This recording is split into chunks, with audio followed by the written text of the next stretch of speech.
Hola, soy Margarita Romano y hoy estamos en la consulta guiada. Vamos a hablar sobre la salud de los ojos. Hoy vamos a entrevistar a la oftalmóloga Verónica Giordano y nos vamos a enterar de muchas cosas que no sabemos acerca de la salud en general que están relacionadas con los ojos.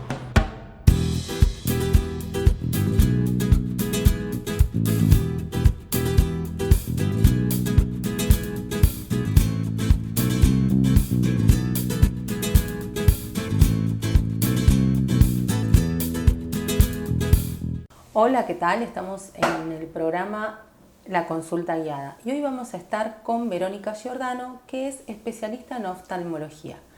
¿Cómo estás, Verónica? ¿Qué tal? Buenos días.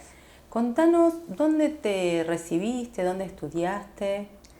Yo estudié en la Universidad Católica de Córdoba la carrera de Medicina y después realicé la residencia de oftalmología en el Hospital de Clínicas de Buenos Aires y después me dediqué a desarrollar la subespecialidad de retina, que lo hice en la Asociación para Evitar la Ceguera en México, y en enfermedades inflamatorias intraoculares, que también lo hice en el Hospital de Clínicas. Bueno, bastante amplia la especialidad, ¿no es cierto? Son muchos años de capacitación. Sí, son varios años de capacitación, sí. Bueno, ¿y cuáles son las principales causas que ocasionan la ceguera? Porque se conoce como que por ahí la gente piensa que el chico nació ciego, o que una persona nació ciega, pero en realidad hay varias causas que pueden llevarte a la ceguera. Sí, globalmente las causas principales por las que hay disminución severa o moderada de la agudeza visual, como así también ceguera, son desde los errores refractivos no corregidos, es decir, miopía, astigmatismo, hipermetropía. ¿Refractivos qué quiere decir? Problemas de enfoque, digamos, básicamente. O sea, que te cuesta leer o que te cuesta ver de lejos. Sí, fundamentalmente de visión puede ser de lejos o de cerca, pero la que se considera inicialmente es como la agudeza visual, es la de lejos. La que es de cerca generalmente es algo fisiológico relacionado a la edad.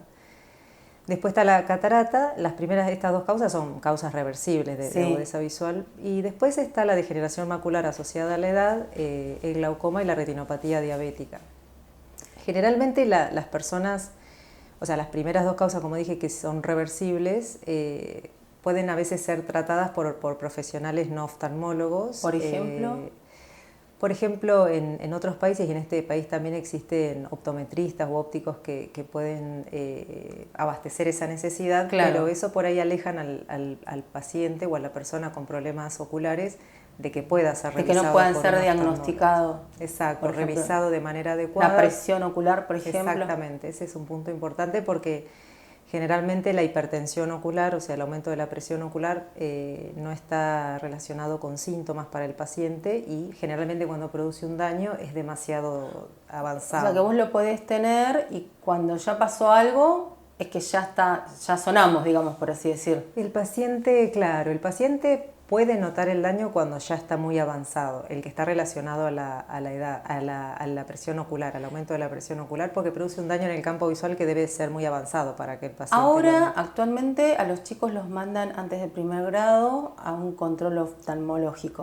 O sea, creo que es cuando nacen, ya es como un protocolo, y después cuando empiezan las clases, cuando empieza primer grado. Después, ¿cada cuánto hay que acudir a la consulta al oftalmólogo? Porque uno va al al óptico para capaz corregir una miopía o un astigmatismo. Pero para que uno le controle la presión ocular o ver algunas otras enfermedades que puede tener, ¿cada cuánto es lo indicado ir al oftalmólogo? Bueno, lo que se recomienda, digamos, en población adulta es un control anual. Eso es lo que se recomienda. ¿Desde cualquier edad o a partir de alguna edad determinada? Generalmente los pacientes acuden después de, por ejemplo, la población adulta acude después de los 40 años para corregir los problemas que tiene para ver de cerca, pero las otras personas que ya tienen, digamos, problemas o errores refractivos o por cualquier motivo que hayan ido antes al oftalmólogo, generalmente depende obviamente de la patología de base, que si son pacientes controlados se recomienda eso una vez al año. El control escolar a los 6 años es una muy buena práctica, amén de que siempre los padres tienen que estar atentos a la visión de los chicos o a los síntomas referidos en la escuela sobre sobre que están atrás y no la copian, no conducta. llegan a copiar, o que se levantan y van hasta Exactamente, o que adelante. tienen letra grande, o que son desprolijos, o que parpadean demasiado, o que tienen problemas de desarrollo, no sé, de lesiones como orzuelos o chalazion, que son lesiones en los párpados que pueden estar relacionadas con que los chicos tengan mala visión. En esos casos sí debería advertirse de que lo controlen al niño, independientemente del control de ingreso escolar. Y las cataratas, decíamos que había dos que se podían revertir. ¿Las cataratas se revierten? ¿Qué es la catarata? La catarata, o sea, en general, como decimos, relacionada a la población sana o general, es es la evolución del envejecimiento del cristalino que se vuelve opaco, y eso genera una disminución de la agudeza visual o de la calidad visual. La catarata no tiene más que una reversión quirúrgica, o sea, se opera y el paciente, a través de la colocación de lentes intraoculares, se restaura la visión de esa persona con distintas plataformas de lentes y demás, pero es una causa reversible. ¿Y a qué edad más o menos aparece la catarata? La que es senil, o sea, la que está relacionada a la edad, aparece generalmente después de los 55, 60 años, de manera significativa, digamos, cuando disminuye la visión. ¿Y más jóvenes pueden tener cataratas? Sí, por supuesto. Pueden tener catarata o hipertensión ocular, pero de otras causas. Generalmente no son las fisiológicas, o sea, las que son relacionadas a la edad. Tanto el glaucoma como la catarata son problemas que aumenta la prevalencia conforme aumenta la edad, pero puede haber obviamente causas que están relacionadas a otros motivos que son secundarios por los que el paciente pueda tener o congénitas por las que pueda tener o catarata o glaucoma. Bueno, ahora hacemos una pausa y volvemos en un ratito para seguir con este tema tan interesante.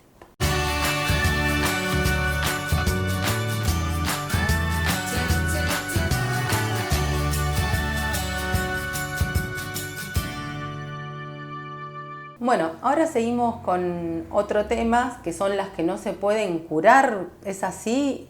¿Cuáles son? Nos quedan 3. Muy bien, sí. Las causas que son irreversibles pero tratables de disminución de la agudeza visual o ceguera, si no se tratan oportunamente, son la degeneración macular asociada a la edad, el glaucoma y la retinopatía diabética, de las cuales la degeneración macular a causa del aumento de la población global y de la edad es como que ha estado en un aumento de la prevalencia y con el surgimiento. O sea, hay más gente que vive más tiempo, entonces aparece más esa enfermedad. Exactamente, que bueno, hasta hace muchos años no tenía tratamiento o un tratamiento que producía una recuperación o una detención de la progresión, pero con un daño visual bastante severo. Hoy en día existen tratamientos que pueden ayudar. ¿Y a qué edad empieza esto? Es la causa más frecuente de disminución de la agudeza visual después de los 50 años. Antes de esa edad lo es la retinopatía diabética.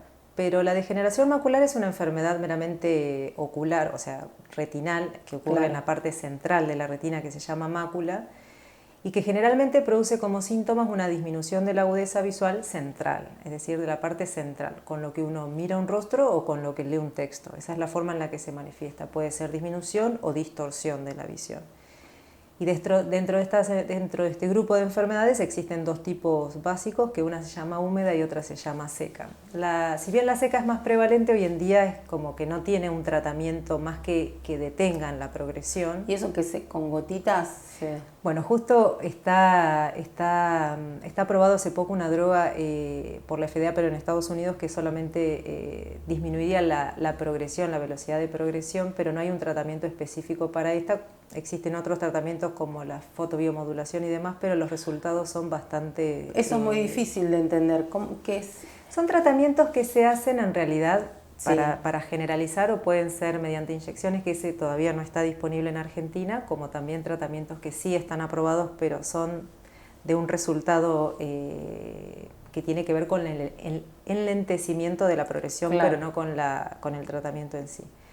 A diferencia de la degeneración macular húmeda, en la que sí existen muchas drogas que, si bien tienen un único objetivo de tratar, que es una sustancia específica, es como que mejoraría el avance del deterioro. Impide que avance. No solo impide que avance, sino que mejora, o sea, cuando baja la visión, mejora la agudeza visual y se puede mantener en esquemas terapéuticos personalizados a una forma de visión viable o que no se pierda la visión. Y el glaucoma, porque se escucha mucho la palabra glaucoma, ¿qué es el glaucoma?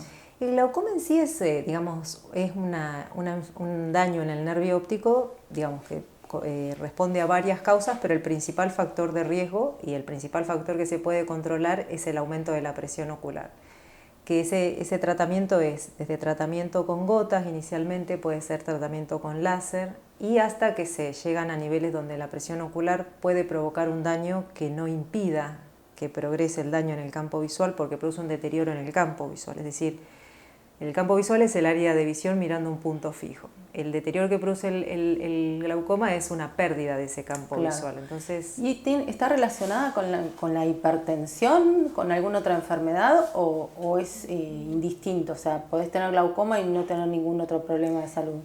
No, esa pregunta es interesante y es donde prácticamente se generan muchos puntos digamos, de dudas de los pacientes o inquietudes, y en realidad el glaucoma como factor de control, el que puede hacer el oftalmólogo es el de la presión ocular, y hay otros factores asociados, sistémicos, que pueden entorpecer la evolución del glaucoma, por ejemplo, la hipertensión, o sea, todos los problemas vasculares, o desde la hipertensión arterial, diabetes, la hipercolesterolemia, la aterosclerosis, todas esas enfermedades o la apnea del sueño, etcétera, pueden influir sobre la mala evolución del glaucoma, porque también tiene un componente vascular, un componente de irrigación. O sea, todo lo que dañe el sistema vascular puede generar un glaucoma. Es entorpecer la evolución del glaucoma. No es la causa principal, pero son factores que coexisten con el empeoramiento de la evolución de ese paciente. Por eso es importante contener al paciente, no solo desde el punto de vista oftalmológico, sino en el conocimiento general de los factores sistémicos. Interrogarlo si está bien tratado, si tiene otras enfermedades coexistentes. Si se controla. Exhortarlo a que haga un buen control, exactamente.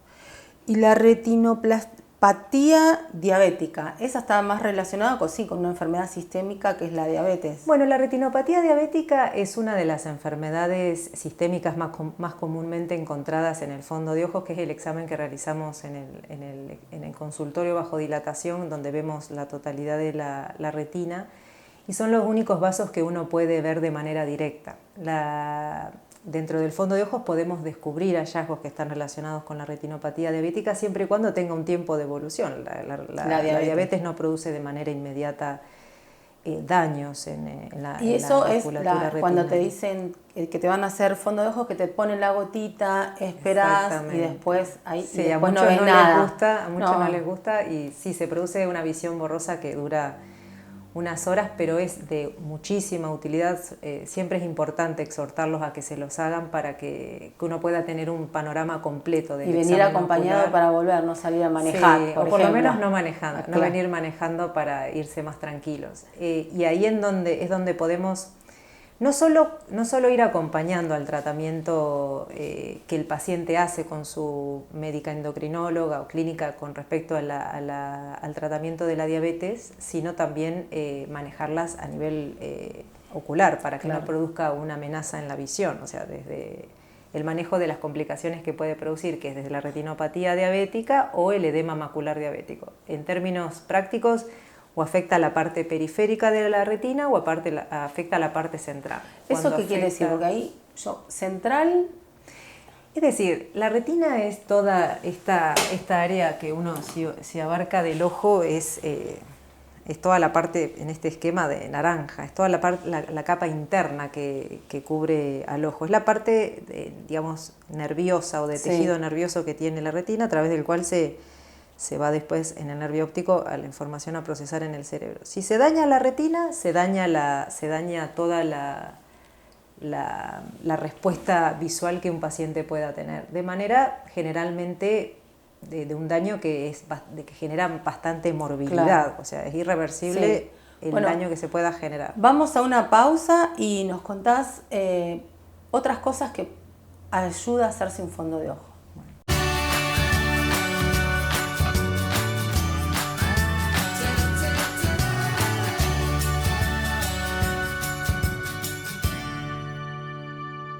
Bueno, Verónica, contanos sobre el fondo de ojos. No solamente vos ves enfermedades que están relacionadas con el ojo en sí, sino también que podés descubrir otras enfermedades. Sí, el fondo de ojos en particular como es un tejido nervioso y vascular, como así también se pueden ver enfermedades que están debajo, que son de la coroides, no solo puede manifestar enfermedades oculares Claro, o locales, locales, sino que a veces son el sitio de repercusión de otras enfermedades del cuerpo. O sea que vos sistémicas. haces un fondo de ojo y le podés sugerir al paciente que vaya a un clínico o un especialista, por ejemplo, de qué enfermedades.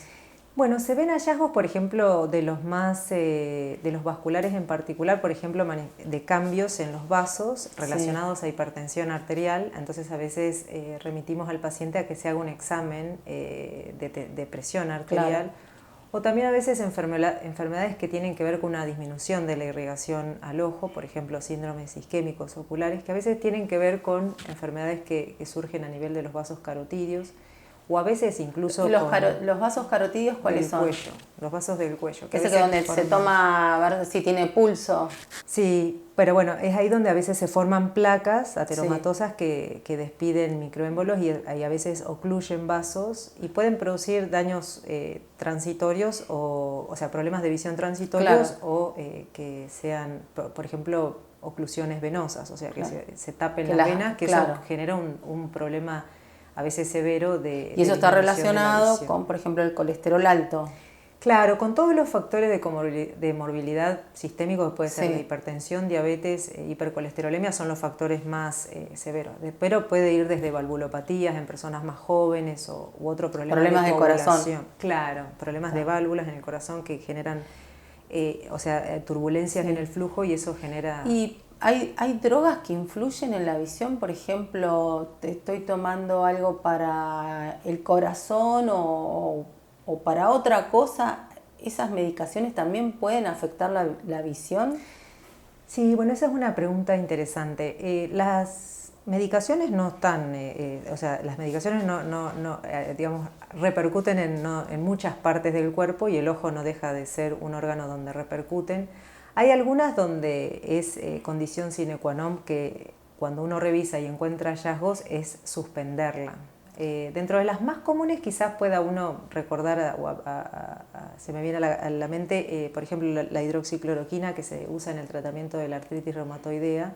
¿Eso qué sería? ¿Un analgésico? No, es una droga que se utiliza para el control de esa enfermedad, pero puede producir alteraciones, como hablábamos antes, en la parte central de la retina, en la mácula. Hoy es muy común que los pacientes cardíacos, por ejemplo, estén anticoagulados o que tomen una aspirineta diaria. ¿Ahí también hay una influencia en el ojo?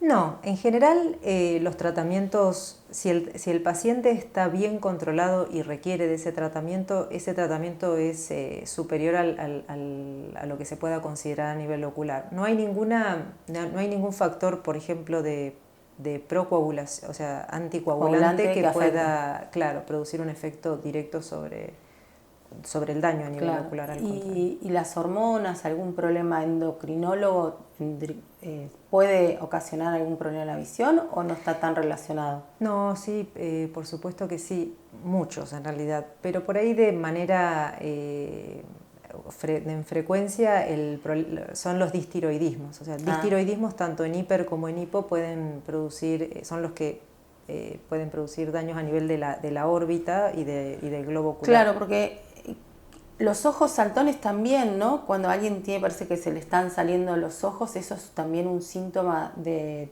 la tiroides, que la tiroides anda mal, o sea, los hipotiroides o los hipertiroides. Distiroides, o sea, cualquiera de los dos puede generar anomalías en la... Cualquier afección de la tiroides puede... Exacto, pueden producir cambios que, según la naturaleza que sea, necesiten uno u otro tratamiento o manejo.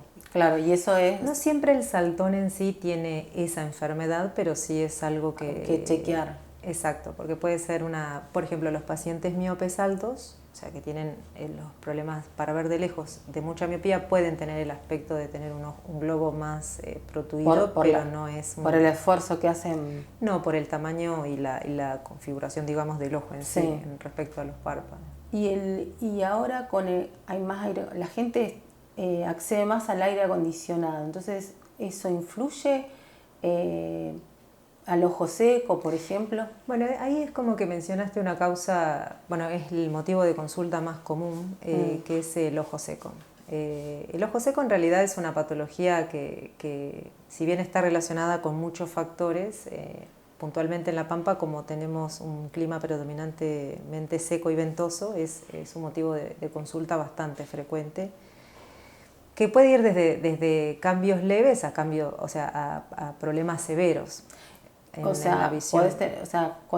Controlar el ojo seco es importante porque te puede producir otros problemas en la visión. Exactamente, desde molestias hasta problemas visuales en la calidad visual y problemas de confort, sí. Hay mucho disconfort.